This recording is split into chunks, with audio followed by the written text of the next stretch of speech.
Ito ay isang general overhaul makina ng BMW M5. Sa mga nakaraming video ko, makikita niyo doon ito nasimulan at ngayon lang natapos after 4 days. But kagaya ng dati, lahat ng ino-overhaul kong makina ay may ganitong tanda. Isa po akong mekaniko ng BMW for almost 15 years. Ayan.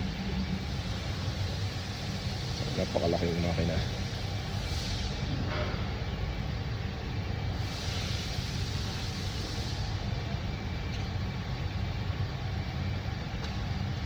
Ito yung kakabit natin dito sa isang BMW M5.